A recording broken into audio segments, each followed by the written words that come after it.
Ադրբեջանն Արևմտյան Ադրբեջան է անվանում Հայաստանի Հանրապետության ինքնիշխան տարածքի մոտավորապես 60-70%-ը եւ մեզ հրավիրում է քննարկել Արևմտյան Ադրբեջանի հարցը։ Հայաստանի Հանրապետության տարածքի 60-70%-ն անվանելով Արևմտյան Ադրբեջան։ Հայաստանում չկա Արևմտյան Ադրբեջան։ Այս մասին թուրք լրագրողներին ասել է վարչապետ Նիկոլ Փաշինյանը։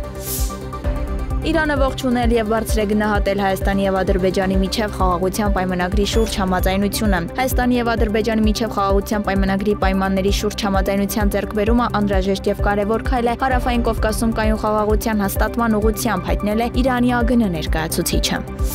Ֆրանսիան նույնպես ողջունել է Հայաստանի եւ Ադրբեջանի միջև խաղաղության պայմանագրի շուրջ բանակցությունների ավարտի մասին հայտարարությունը։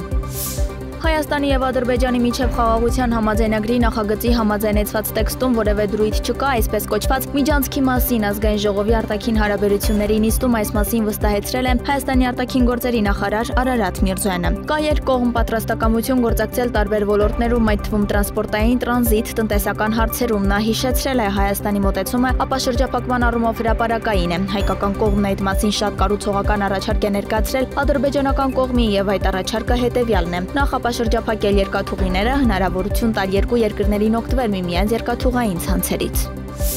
Արարատ Միրզոյանը նշել է նաև, որ Հայաստանը շարունակում է ակտիվ աշխատանքները Միացյալ Նահանգների նոր վարչակազմի նախագահ Դոնալդ Թրամփի նրա թիմի ներկայացուցիչների հետ, անդրադառնալով որոշակի մտահոգություններին, որ գործընկերությունը հաստատվել է ամերիկյան նախորդ վարչակազմի հետ եւ չի շարունակվելու նոր վարչակազմի հետ, Միրզոյանը վստահեցրել է, որ դա այդպես չէ, քանի որ նոր վարչակազմի ներկայացուցիչներն անցումային փուլում ընդգրկված են եղել աշխատանքներում։ Առաջիկայում եւս կլինեն որոշակի նորությունների դեպ նույն ռազմավարական գործակցությամբ հաստատողով նախատեսված որոշ դրույթներ կյանքի կոչման ուղղությամբ, ասել է նա։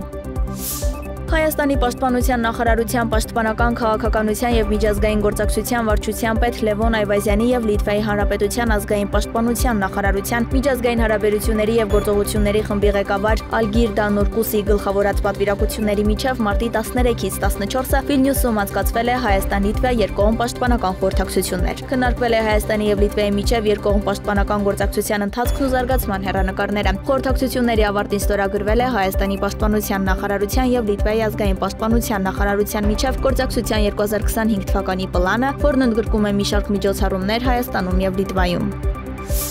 Իրանի արտաքին գործերի նախարարության խոսնակ Էսմայիլ Բաղային խստորեն դատապարտել է ԱՄՆ պատժամիջոցները մի շարք անձանց, այդ թվում Իրանի Իսլամական Հանրապետության նավթի նախարարի, մի քանի նավթատար նավերի եւ Չինաստանում Իրանի նավթի առևտրով զբաղվող ընկերությունների նկատմամբ։ Անդրադառնալով ԱՄՆ-ի պաշտոնյաների բազմաթիվ պնդումներին, թե իրենք պատրաստ են բանակցությունների, Բաղային Իրանի դեմ պատժամիջոցների կիրառման ԱՄՆ գործողությունը որակել է որպես այդ պնդումների կեղծ լինելու եւս մեկ բացահայտ ապացույց։